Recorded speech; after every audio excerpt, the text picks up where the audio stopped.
and then remove these push-in fasteners. You pull this out, this tip, you pull it straight out, and then once that comes out, you pull it out. There's 4 of them. And then just move it back a little bit, and then you can pull that up. Remove the headlight bolts. 1, 2, 3, where's that? 4. Same over here. 1, 2, 3, and then the other one's over there, 4. And then you just move them to the side. Then you want to remove these 2 bolts, those 2 bolts. You'll have the lights out, so you'll remove that bolt, this one, this one, this one, this one. This one's for the ear intake, remove that. And this one's for the ear intake too, remove that. Then what you do is you kind of wiggle it up, put it off to the side. Just move it off to the side up here, lay it up here. And then once you do that, remove this bolt, but first remove this clip to take this off, and then remove that bolt and remove that bolt down there on this hose, because you're going to have to move this hose back and forth.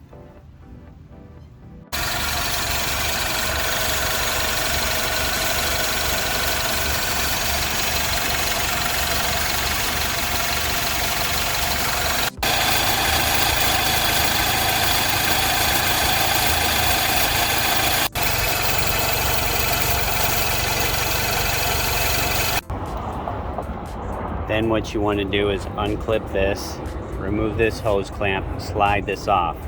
You're going to lift this up out of the way to pull this bolt out, because this is in the way. So you pull the bolt out, and then you can pull this bolt out, but you have to kind of wiggle this and move this out of the way to get this bolt out. Once you do that, you pry this off, because there's a kind of like a sleeve that this thing fits on. It's going to be right here where this bolt is. So you got to pry it off.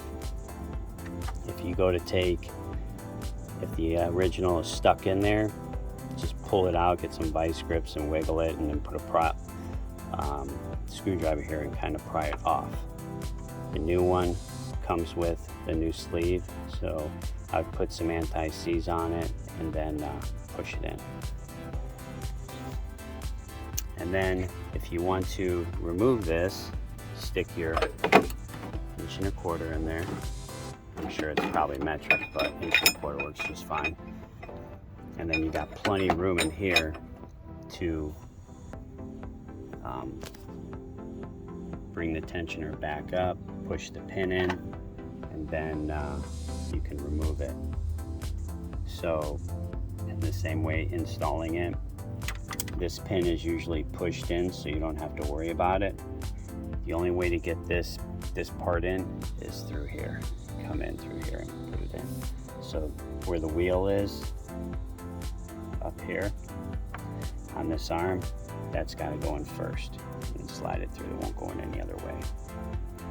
So once you do that, then you want to use this wrench.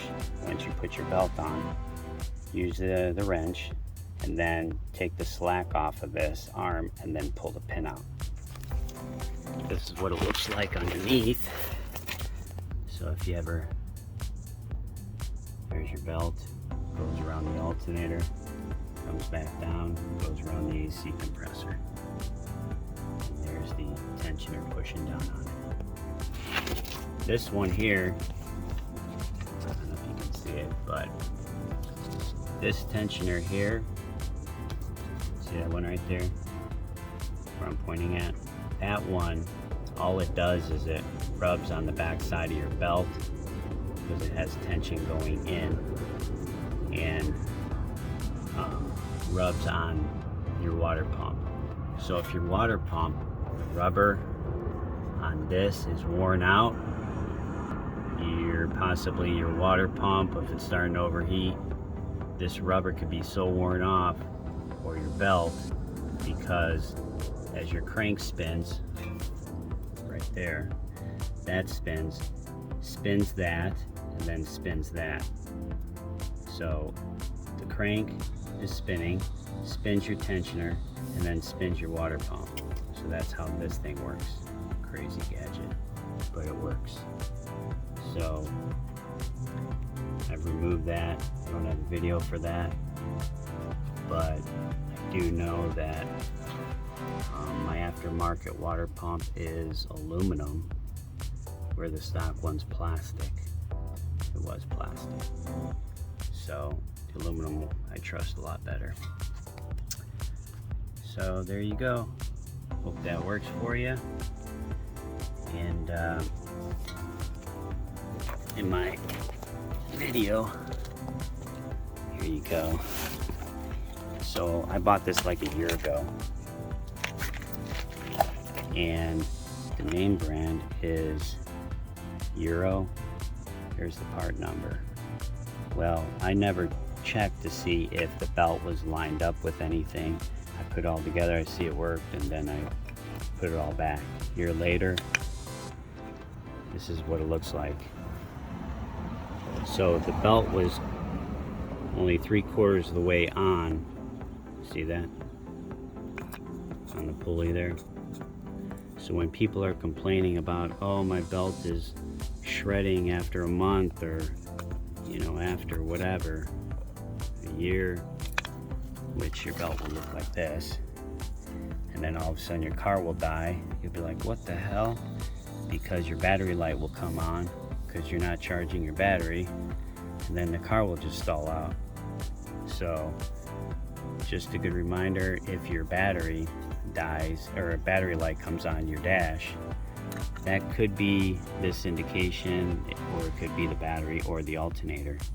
So just so you know, I would check and see if you can see the belt on. If it's off, then you know it's this, or if it's dangling down underneath the engine area. Get yourself a new here's the part number.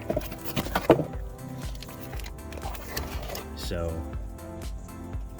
that's the part number, the one I put in, and it's perfect. So this I put in a year ago, and it was a defective part. See what it did? The belt was only on 3/4 of the way.